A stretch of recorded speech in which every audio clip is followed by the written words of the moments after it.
Saya kasih contoh teman-teman, ada satu doktor ngajar di Ummul Qura, Dr. Muhammad, semoga Allah jaga beliau.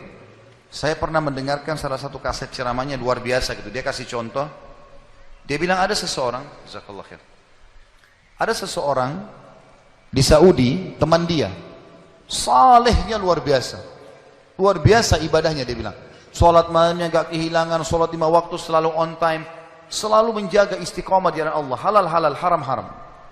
Satu waktu dia lamar seorang wanita dan diterima lamarannya.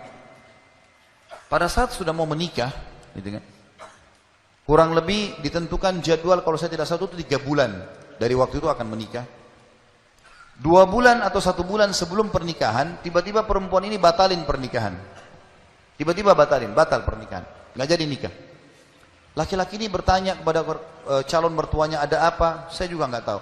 Ditanya perempuan ini oleh orang tuanya, kenapa nak? Malu keluarga? Enggak, pokoknya saya nggak mau nikah sama laki-laki ini. Bersikeras si perempuan tidak mau nikah.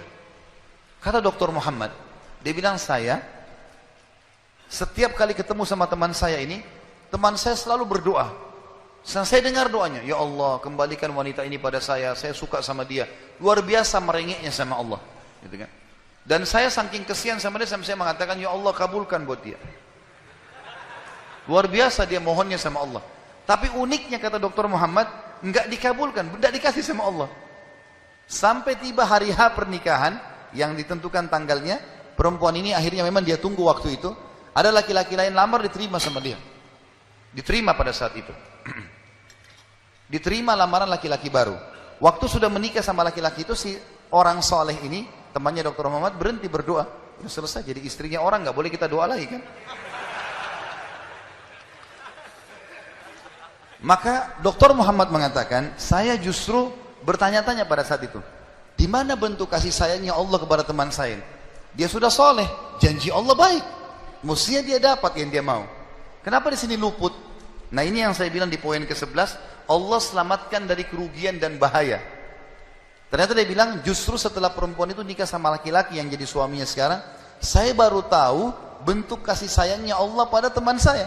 Karena ternyata baru sebulan menikah, perempuan ini periksa ke dokter, dia punya sakit di dada sebelah kanannya, maaf di payudara sebelah kanan. Dokter memvonis kena kanker payudara yang kronis, harus dipotong. Sebulan menikah, payudara kanannya dipotong. Bulan kedua, kanker itu sudah menyebar ke payudara kiri dan dipotong dua-duanya dalam 2 bulan pernikahan. Bulan ketiga, ini kejadian nyata. Bulan ketiga, ternyata perempuan ini punya masalah di urat saraf di bagian otak belakangnya, sehingga membuat kedua matanya buta. Dan bulan keempat, wanita ini meninggal dunia. Kata dia, Dr. Muhammad bilang, subhanallah, kalau teman saya yang jadi suami dia, maka dia tidak akan menikmati pernikahan. Tapi Allah selamatkan dia dengan caranya. Jadi kadang-kadang ada yang luput dari kita. Kita sudah mohon sama Allah, Allah belum kasih. Kalau Allah tidak kasih, teman-teman, yakin itu baik buat kita. Jangan sangka buruk sama Allah. Sebaliknya, kalau kita minta sesuatu yang besar kepada Allah, tidak ada yang mustahil. Yang penting kita merengek dan manja kepada Allah. Dalam kisah yang lain di Yaman, dan ini sempat kisahnya menghebohkan Timur Tengah, anak muda hafal Quran, matanya buta. Anak ini dari kecil tidak pernah sekolah, dia ditinggal di rumah, tapi orang tuanya panggilkan guru ngaji, dia hafal Quran. Satu waktu umurnya waktu mencapai sekitar 25 tahun, dia berpikir untuk menikah, punya perasaan fitrah manusia, walaupun dia tidak melihat, dia ingin menikah. Setiap kali dia bicara sama ayahnya masalah pernikahan, ayahnya bilang, nak siapa yang mau menikah sama kamu? Enggak ada kerjaan, matamu buta, gitu kan. Kalau misalnya ada orang yang simpatik, baru kita bukain pintu itu. Anaknya selalu merasa terpukul. Apa yang terjadi? Dia berdoa sama Allah. Dalam kisah ini dikatakan, dia cerita tentang dirinya, dia bilang, saya berdoa selama sebulan. Sebulan penuh berdoa. Mohon sama Allah. Kasih ya Allah, nikahkan saya. Dan doanya begini, ya Allah, karuniakan saya wanita yang paling cantik di Yaman, yang paling pintar, yang paling kaya. Begitu doanya. Saya sengaja datangkan contoh pernikahan supaya tidak ngantuk ini. Langsung melotot matanya laki-laki di sini. Tapi memang kisah nyata, terjadi seperti itu.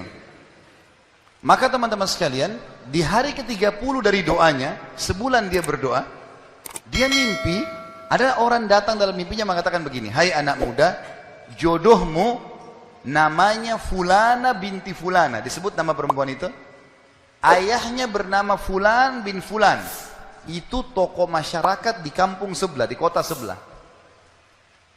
Besok datanglah lamar. Begitu mimpinya dia.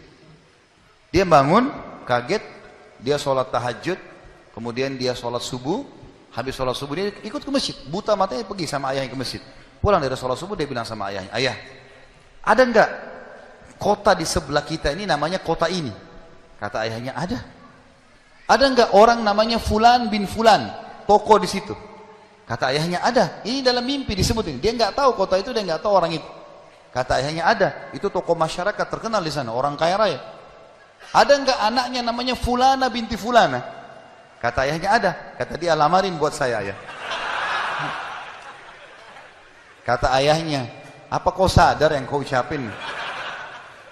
Perempuan ini terkenal karena cantiknya, kayahnya, pintarnya. Laki-laki kalau datang ditolak-tolakin sama dia. Kamu gak ada sekolah, buta mata, kita juga orang pas-pasan. Dia bilang, ayah, saya mimpi begini. Dari mana saya tahu nama kota itu? Saya nggak pernah tahu. Dari mana saya tahu namanya, nama anaknya? Ini mimpi, suruh saya lamar hari ini. Ayah bilang, baiklah kalau gitu. Kita coba, tapi pertaruhkan nama keluarga ini. Bisa diterima, bisa ditolak. Dia bilang, pergilah ke sana. Disambut, diterima oleh orang itu. Subhanallah, ini kisah nyata ya, menghebohkan Timur Tengah kisah ini. Luar biasa. Maka pada saat itu, masuk dalam rumah, disambut dan segala macam. Tuan rumahnya tanya, iya ada keperluan apa? Dia bilang, ini anak saya buta matanya tapi hafal Quran, disebutkanlah kebaikan-kebaikannya.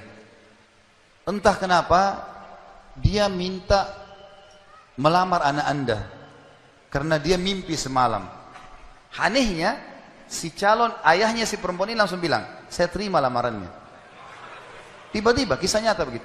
Yang ayahnya si laki-laki bilang, kenapa anda spontan terima?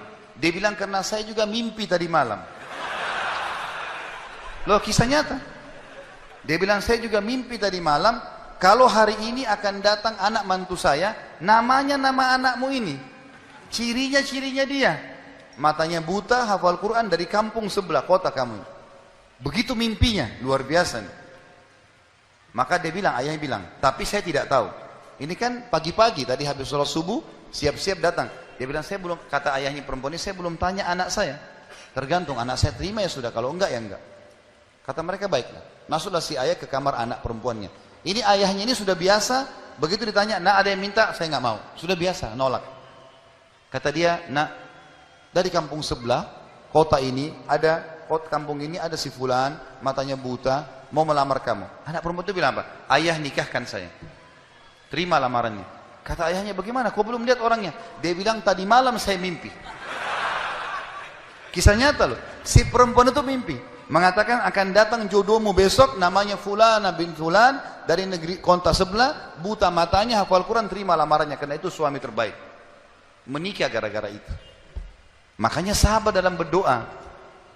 Kita ini kadang-kadang atau antum ini sering berdoa, baru 2 kali sudah ngomel sama Allah.